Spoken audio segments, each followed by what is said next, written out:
That's the unfair advantage that this network gives you, right? Yes, your immigration status matters, right? Having a green card is super important. You need to have your papers, you need to have your status.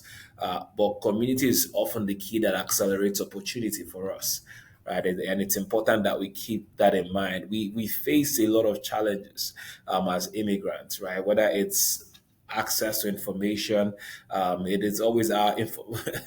Our access to information is random Google searches, right? It's what the people who you meet. We always talk about how your initial connections, your initial contacts when you arrive, kind of determine your future in the country.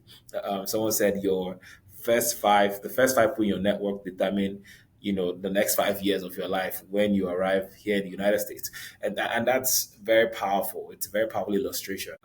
Access to information is a challenge because it's almost always limited to who you meet when you meet them. Opportunities are limited, right? Everything is not available to us. I remember going through the H-1B process when my company was at the time was doing my paperwork to go from my OPT status to my H1 status. One of the things they have to do is, or not from OPT to H1, but H1 to green card, they have to list your current position publicly, advertise for it and make sure that there's no natives who are interested or that are qualified to do it as good as you are. So the opportunities are made available first, right, to people born here, citizens, before it's available to immigrants who are transitioning. So it limits the amount of opportunities available to us in the fields we are available to that we can play in, right? So there's challenges that we face. You come into a place depending on where you land. If you're fortunate to land in a Houston or an Atlanta, Dallas, some of those cities that have a strong immigrant presence, then it helps. But some people start their journey, as students, and they are going to. I started at Wilmington, North Carolina. There was a very limited network of African people. The only network of mine was my family that was down there that made me go there in the first place, right? So it is not you get to deal with like you're by yourself navigating this journey in this new country. So these are some of the challenges, right?